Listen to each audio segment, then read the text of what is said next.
Lewis Hamilton explodes at Ferrari for ruining his chances of reaching the podium at Silverstone in front of his home crowd. Stay until the end to see all the details of his furious outburst against the team, especially directed at Frederic Vasseur and Charles Leclerc. Pre-Gunter, a chat GPT. Lewis Hamilton didn't remove his helmet as he stormed through the paddock, not because he forgot, but because the adrenaline was coursing through his veins too furiously to care. He wasn't just angry, he was incandescent with fury, his entire posture radiating the kind of seething rage that could only come from betrayal by a fellow competitor, by fate, and maybe even by his own team's strategic choices. His steps were fast, erratic, almost violent, his gloved hands twitching as if suppressing the urge to throw something, to shout, to unleash all that built-up frustration that had been boiling inside him since lap 36. His eyes, visible through the slightly fogged visor, were locked ahead with tunnel vision, ignoring the engineers, the mechanics, even Toto Wolff himself, who cautiously approached only to think better of it. No one dared speak. No one dared breathe too loud around him. Because everyone knew this wasn't a minor incident. This wasn't just a racing disappointment. This was personal. And the one person who had triggered all of this chaos? Charles Leclerc.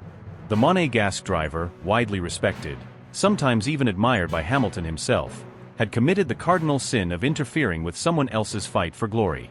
Hamilton had been locked in a beautifully choreographed pursuit, tailing the leaders with surgical precision, saving his tires, waiting for the pit stop window like a predator eyeing its prey. The conditions had been shifting, the sky darkening ominously, and as the rain intensified, the race became less about pace and more about decision-making.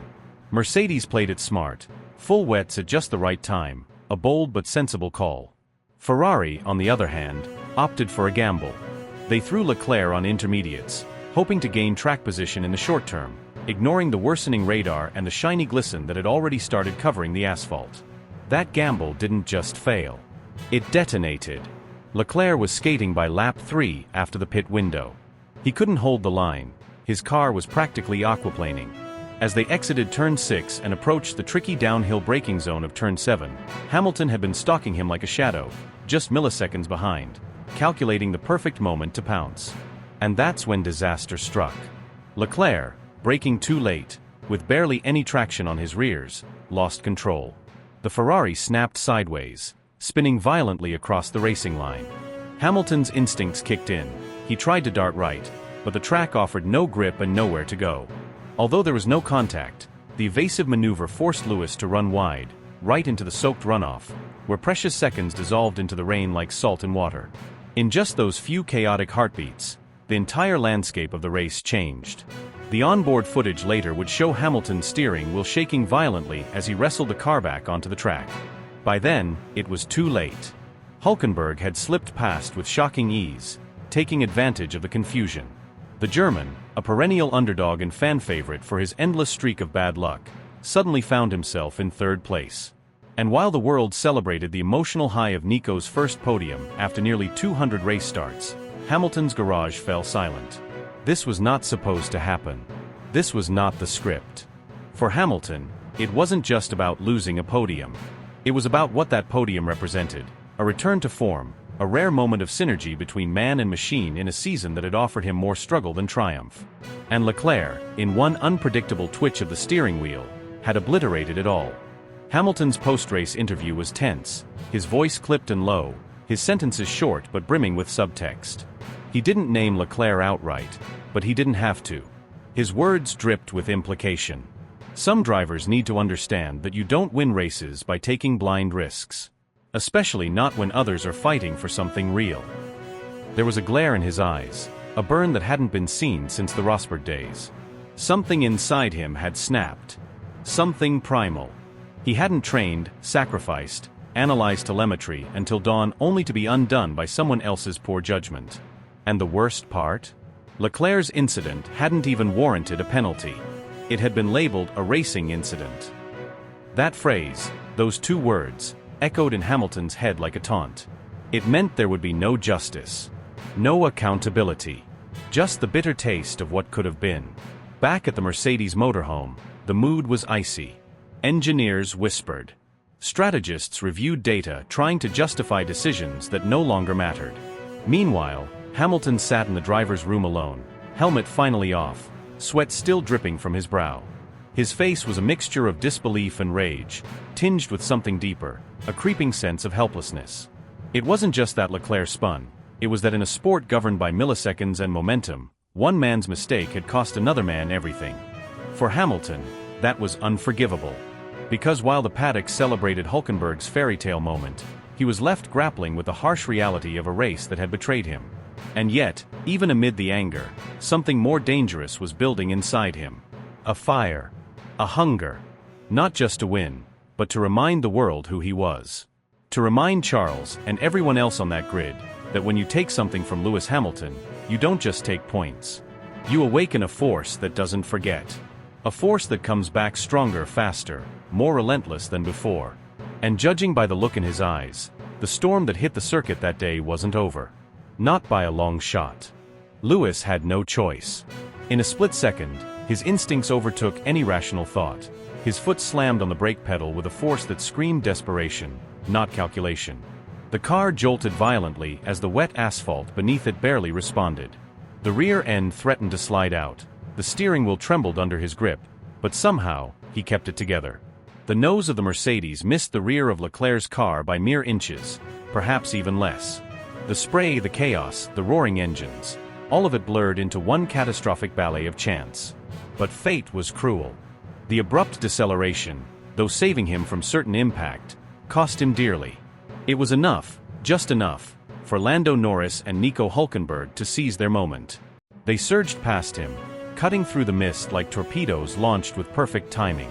And just like that, in one brutal blink of an eye, Hamilton's hard-fought dream of clawing his way back to the podium vaporized into the drizzle and heartbreak.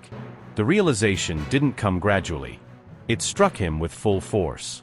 A cold, humiliating wave that crashed over every cell in his body.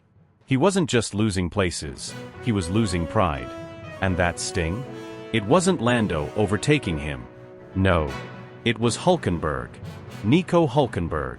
The man who had spent more than a decade in Formula One, carrying the unwanted badge of the most experienced driver never to stand on a podium. A man who was seen as solid, dependable, but never threatening. And now, he was ahead. Ahead of a 7-time world champion. Ahead of the man who had defied generations. Ahead of the icon. It wasn't just painful. It was borderline insulting. And Lewis felt every bit of it. As the checkered flag dropped and the radio crackled with messages of debriefing and regrouping, Hamilton ignored it all. The usual process, the cool-down lap, the media interviews, the return to the garage for data review and tire strategy analysis. None of it mattered. Not today.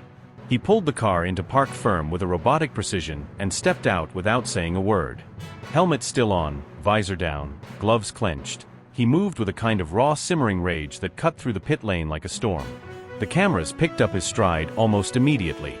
He wasn't heading to the Mercedes garage. He wasn't going anywhere near the post-race protocols. He was making a beeline straight toward Ferrari's hospitality suite. Not walking, marching.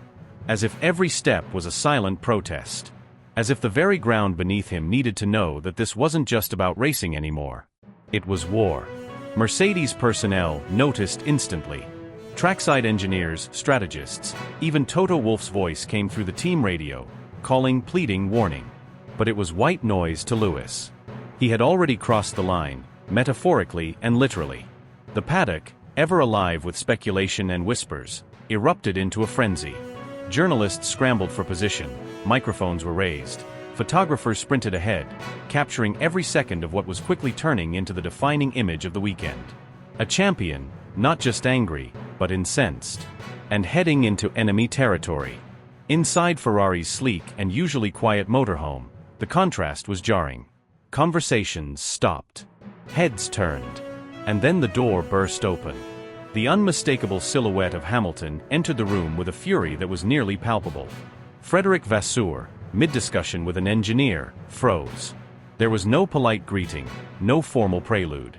Lewis began immediately, no filter, no restraint. His voice was loud, clear, and filled with accusations that cut like blades. Why had Leclerc stayed out on intermediates?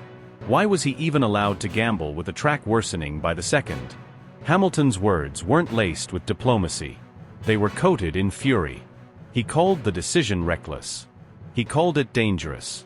He claimed it put lives at risk, not just Leclerc's, but everyone's. People inside the suite, Ferrari engineers, sponsors, team coordinators, watched in stunned silence as Hamilton's voice echoed through the halls. He wasn't just speaking for himself. At least, that's how he framed it. He made it clear, Leclerc's spin wasn't just an unfortunate racing incident. It was the inevitable outcome of Ferrari's inability to react to conditions everyone else could see. And in Hamilton's view, the result of that failure was a direct blow to his own race. It had compromised everything.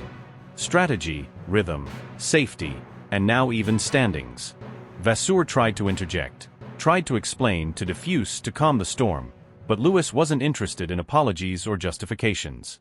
He had come not for answers, but for accountability. There was no negotiation in his tone.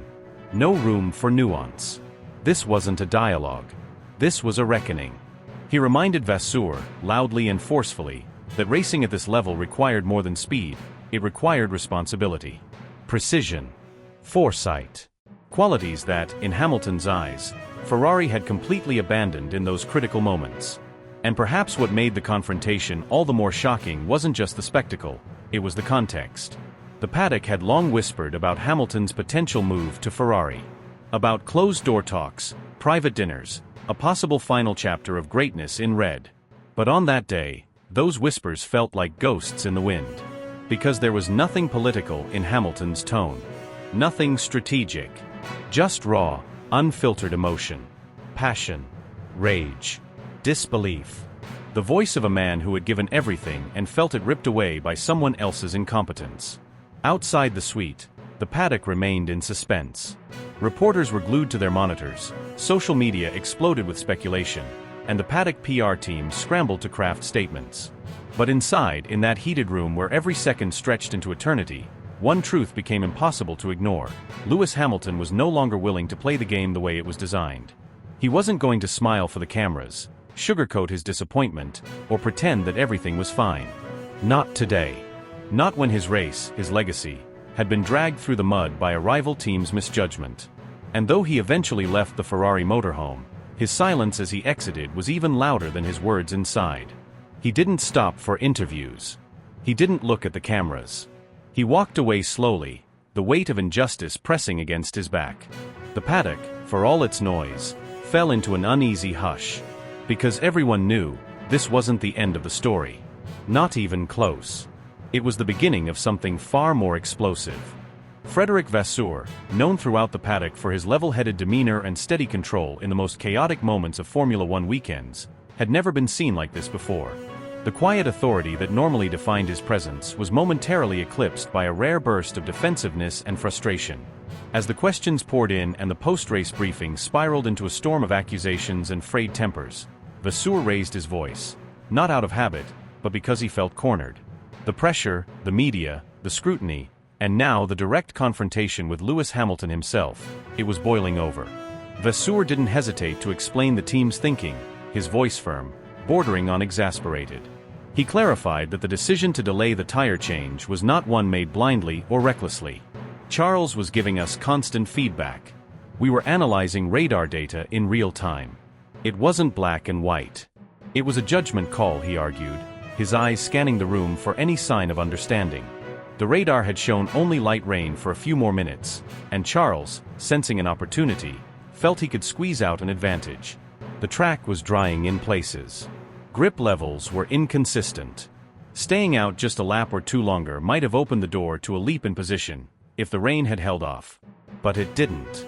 The gamble collapsed in real time. Hamilton wasn't having any of it. His championship hopes had taken another dent. Another race derailed not by his own doing, but by someone else's gamble gone wrong.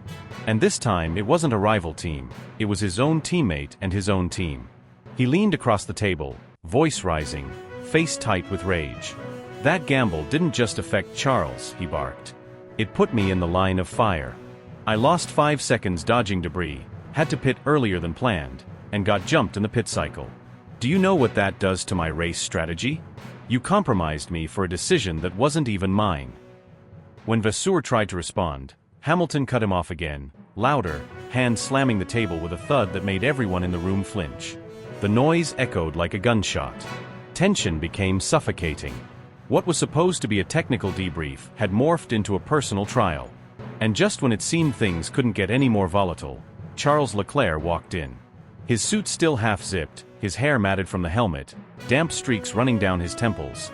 Charles was clearly exhausted, physically and emotionally. The weight of the race, the failed strategy, the spin, the frustration of another missed opportunity, it was written across his face. But there was no time to recover. As soon as he stepped into the room, Hamilton turned on him with laser focus. "You saw the rain," Hamilton snapped. "You felt the track was getting worse. Why didn't you come in? Why risk everything with intermediates when everyone else was switching?" Charles raised his hands, trying to de-escalate, but his words carried a weary bitterness. I told them it was too wet. I said it on the radio, go check. But they told me to stay out. They thought I could make it. I trusted them. Maybe that was my mistake." His voice wasn't angry. It was resigned. Defeated. But Hamilton's fury surged again, louder than before. "So you knew it was dangerous," he shouted, rising from his seat. "You knew it, and you stayed out in front of me anyway? Do you realize what you almost caused? I had no visibility, no grip, and I had to guess where you were going while you slid across the track." That accusation hit a nerve. Charles's eyes sharpened, and he stepped forward, jaw clenched. "You think I wanted that to happen?" he shot back. "You think I don't care? You think I enjoyed watching the rear of my car swing out while I prayed I wouldn't end up in the wall? I was on tires that felt like ice. I was trying to survive. I wasn't trying to ruin your race, Lewis." The room was now a pressure cooker. Engineers stopped typing. Strategists looked at each other in disbelief. Communication staff pressed their earpieces harder, whispering frantically into microphones. People didn't know whether to intervene or get out of the way. Then the shouting got worse. Both drivers stood now, faces inches apart, voices colliding like thunder. It was no longer about tire choices. It was about trust. About respect. About the sacrifices made and the belief that those sacrifices had been betrayed. Hamilton, still furious, paced back and forth, shaking his head. "I've spent the entire season clawing back points. Every second matters. And you gamble it away with a call like that? This isn't a junior category, Charles. This is Formula One. This is life and death for a championship. You don't take risks unless you're damn sure." Charles's voice cracked but didn't break. "I didn't choose the tires, Lewis. I gave my opinion. They gave me theirs. We went with the team. That's how it works, remember? You win together, you lose together, unless you only believe that when you win." That sentence sucked the air out of the room. Lewis stopped pacing. His eyes narrowed, his expression unreadable. The silence that followed was deafening. Neither driver spoke.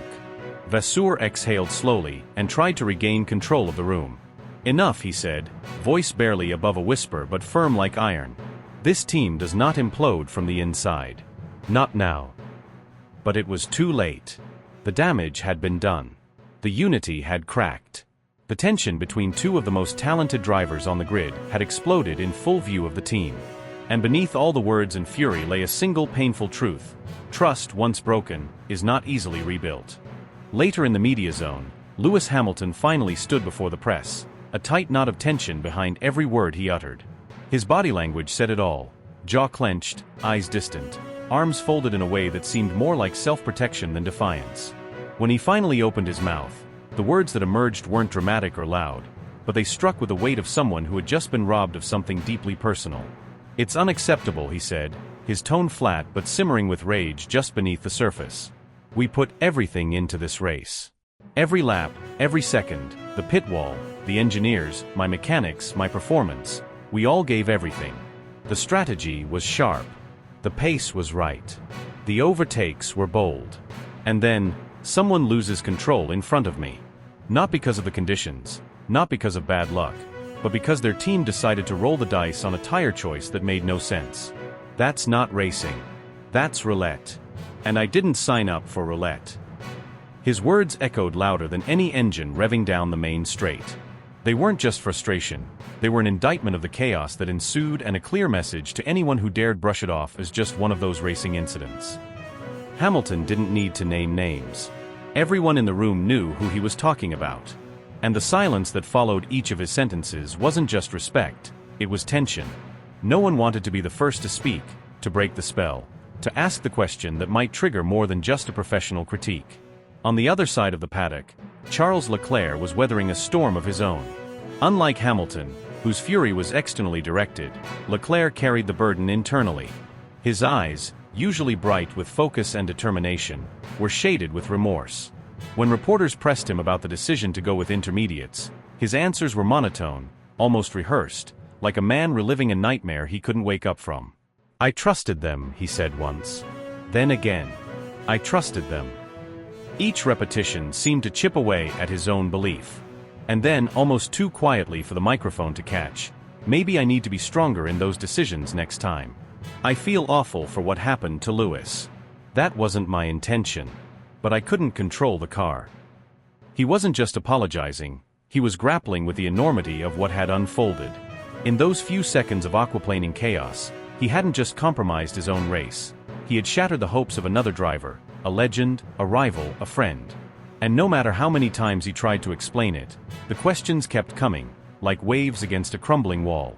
Did he have the authority to veto the call? Should he have pushed back? Why did Ferrari take such a risk in the first place? The paddock, rarely united in anything, was suddenly ablaze with debate. Former drivers couldn't stop analyzing the telemetry. Pundits on international broadcasts spent hours poring over onboard footage, looking for the moment the car lost traction. Fans flooded social media with side-by-side comparisons of tire strategies, voice notes from the team radios, and passionate takes on who was truly to blame. Hashtags like #TireGate and #FerrariGamble trended within minutes. Some jumped to Hamilton's defense, declaring that a 7-time world champion shouldn't have to suffer because of another team's recklessness. Others rallied behind Leclerc, calling him a victim of circumstance and a scapegoat for a strategic blunder made on the pit wall. The reactions weren't limited to public discourse. Behind the closed doors of the team motorhomes, whispers turned into urgent meetings. Mercedes, ever cautious about keeping their internal matters out of the spotlight, issued a sterile but telling statement: "We understand Lewis's frustration. Today's incident was unfortunate, especially given the strong position we were in. We move forward together." There were no accusations, no names, just enough language to acknowledge that something had gone very, very wrong. But the subtext was clear: Hamilton was angry, and the team stood behind him. Ferrari, by contrast, said nothing. Not a tweet, not a quote, not even a hint of commentary from the team principal.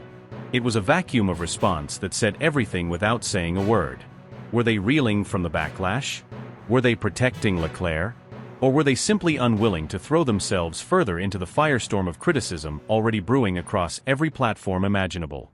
In the garages, mechanics worked with mechanical precision, but the usual banter was gone. The tension in the air was tangible. Engineers avoided eye contact.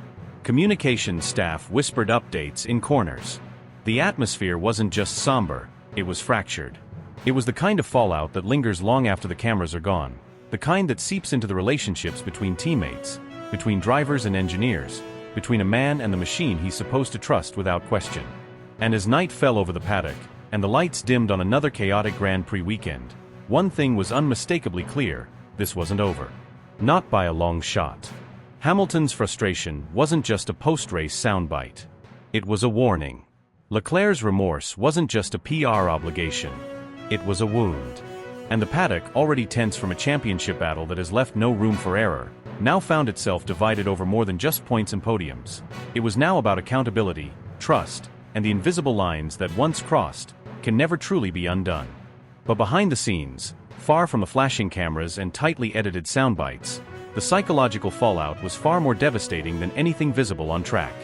The damage, though not entirely unforeseen, had now crystallized into something almost irreversible. The already fragile rapport between Lewis Hamilton and Charles Leclerc, never a foundation built on trust or mutual admiration, had taken a devastating hit, one that echoed beyond the confines of the paddock. It wasn't merely a disagreement over strategy or a difference in tire calls anymore. It had evolved into a symbolic fracture, a moment that encapsulated the deep simmering tension that had been bubbling beneath the surface all season long. As the season continues to unfold under the blistering scrutiny of media narratives and fan speculation, this incident has begun to transcend the individual. It no longer belongs to Hamilton or Leclerc alone.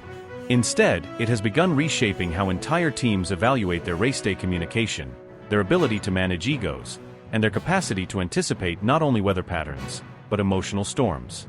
It's not just about calling the right tires at the right time, it's about reading your driver's state of mind, their sense of momentum, their need to feel heard and supported, especially in the heat of battle, where milliseconds define glory or failure. And that's where Mercedes may have failed Lewis, not just tactically but emotionally. Because in the razor-thin margins of a championship fight that is already being hailed as one of the most unpredictable in the last decade, everything matters. Every pit call, every lap in clean air, every radio message, every tiny choice compounds. But some decisions carry more weight than others. And in that single moment, with rain falling, grip vanishing, and pressure mounting, Hamilton trusted his instincts, only to find himself spinning, literally and metaphorically, into chaos. And while the car may have recovered, while the telemetry may show how he clawed back positions, the internal fallout was harder to quantify. But it was real. And it was visible, especially in the long silence that followed once he returned to the garage. For a driver like Hamilton, who has built a career not just on raw speed but on reading races with unparalleled intelligence, watching Nico Hülkenberg, a veteran who had long been dismissed as a midfield journeyman, celebrate a podium that might have been his, was a bitter pill to swallow.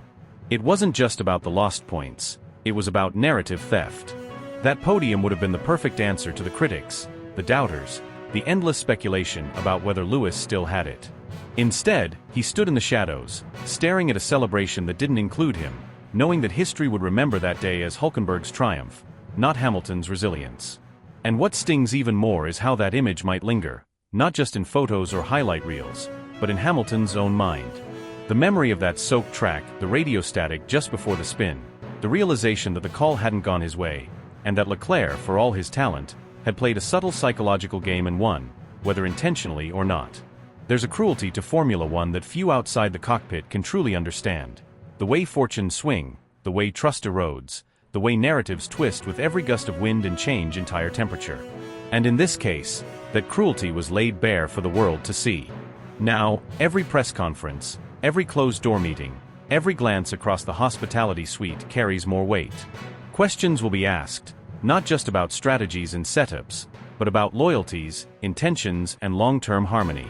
Can two alpha drivers coexist when the stakes are this high, when every race feels like a psychological chess match layered over mechanical warfare?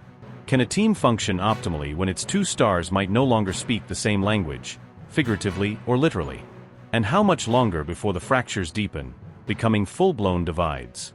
Because the truth is, in this championship, there is no room for emotional distraction. Ferrari and Red Bull are breathing down their necks. McLaren has found form at the worst possible time for everyone else. Aston Martin lurks, opportunistic and dangerous. The constructors' title is still up for grabs, and with it, reputations, bonuses, and legacies. But no wind tunnel or simulator can prepare a team for what happens when trust is lost. When the driver no longer believes. When the garage starts whispering. When unity becomes just another PR slogan instead of a lived experience. Lewis Hamilton may be one of the most decorated drivers in the sport's history, but he is also one of the most emotionally attuned. He feels everything, his own pain, his team's struggles, the weight of expectations, the silence of betrayal. And while many mistake that emotional intelligence for fragility, the truth is, it's what's made him great. But even greatness has its limits. And if this spin this weekend, this moment becomes the lens through which the rest of the season is viewed, then it's not just a point lost, it's a chapter rewritten. Meanwhile, for Leclerc, the road ahead is equally complex. Because winning a mind game is one thing. Living with its consequences is another. If this schism deepens, and the team fractures, he too will have to face what it means to lead alone. To carry not just his own ambitions, but the weight of a divided team. And that's a challenge that has broken even the strongest drivers. The story is far from over. In fact, it may have only just begun. But from this moment on, every decision, every strategy, every on-track battle will be seen through the lens of what happened here. Trust is no longer a given, it's now a variable, unpredictable and volatile. And in a sport where control is everything, that might be the most dangerous development of all.